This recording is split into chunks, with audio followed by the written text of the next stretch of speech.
ইলিশ পোলাও খেতে কিন্তু খুবই মজার এবং খুবই সুস্বাদু। ইলিশ মাছ দিয়ে রান্না করলে ইলিশ পোলাও জুড়েই থাকে ইলিশের সুগন্ধ এবং খেতেও দারুণ লাগে। তাই আজ আপনাদের সাথে ছোটোখাটো করে একটি রেসিপি শেয়ার করছি, ইলিশ পোলাও। আশা করি ভালো লাগবে। এভাবে আপনারাও বাসায় ঝটপট ইলিশ থাকলে রান্না করে নিতে পারেন। কয়েক টুকরো ইলিশের পিস নিয়ে নিলাম, হলুদের গুঁড়ো, মরিচের গুঁড়ো, স্বাদ মতো লবণ, এখানে নিয়ে নিয়েছি কাঁচামরিচ আর সরিষা, হলুদ সরিষাটা, পেঁয়াজ বাটা সব পেস্ট দিয়ে মাছটি মাখিয়ে নিচ্ছি। মাখিয়ে ম্যারিনেট করে রেখে দিব কিছু সময়ের জন্য। এরপর একটি প্যানে পেঁয়াজ কুচি লাল করে নিলাম।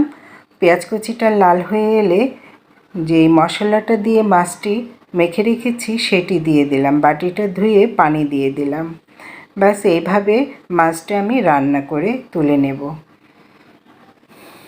সামান্য আরেকটু পানি দিয়ে ঢেকে দিলাম। বলক চলে এলে আমি ছোট পিসগুলো অন্য জায়গায় রেখেছি অন্য বাটিতে, আর এখানে নিয়ে নিলাম বড় 2 পিস। এটি দিয়েই আজ ইলিশ পোলাও তৈরি করব। মাছের সঙ্গে কিছু ঝোল এবং মশলা তুলে নিচ্ছি। খেতে কিন্তু পোলাও দিয়ে তখন খুব দারুণ লাগবে, তাই তুলে রেখে দিলাম। আর বাকি মশলায় আমি ধুয়ে রাখা চিনি গুঁড়া চালটা দিয়ে দিচ্ছি। চিনি গুঁড়া চাল 1 পটের চেয়ে কিছুটা বেশি নিয়েছি। এটি এবার আমি নেড়েচেড়ে মশলার সাথে মিশিয়ে নেব। তার আগে দিয়ে দিব গোটা কয়েকটি গরম মশলা, তেজপাতা, এলাচ, দারচিনি, লবঙ্গ। স্বাদ মতো সামান্য আরেকটু লবণ দিবেন। আর আদা রসুন বাটা অল্প অল্প করে দিয়ে নিলাম। চালের পরিমাণ বেশি হলে আদা রসুন বাটাটা একটু বাড়িয়ে দেবেন। দিয়ে আমি নেড়েচেড়ে দিচ্ছি। লবণটা একটু সতর্কতার সাথে দেবেন, বেশি হলে খেতে ভালো লাগবে না। নেড়েচেড়ে এবার পোলাওর চালটা মশলার সাথে ভালোভাবে মিশিয়ে নিচ্ছি এবং এটি ভুনা ভুনাই করে নিলাম তেলে এবং মশলায়। এরপর দিয়ে দিলাম কিশমিশ আর কাঁচামরিচ, লাল সবুজ মিলিয়ে কাঁচামরিচগুলো দিয়ে দিলাম।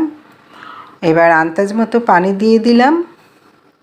এখানে পানি আমি 2 কাপের বেশি দিয়েছি। দিয়ে ঢেকে দিলাম। পোলাওটা সেদ্ধ হয়ে এসেছে। দেখুন খুব সুন্দর ঝরঝরে পোলাও হয়েছে। এবার দিয়ে দিব নেড়েচেড়ে ঘি। উপর নিচ করে ঘিটা দিয়ে নেবেন, তাহলে পোলাওয়ের সব জায়গায় ঘিটা লাগবে আর তখন ঘিয়ের গন্ধে পোলাওটা খেতেও ভালো লাগবে। ঘিটা দিয়ে আমি ইলিশ মাছের পিসগুলো এবার ভিতরে দিয়ে দেব। এতে করে পোলাওয়ের মধ্যে ইলিশের ফ্লেভারটা চলে আসবে।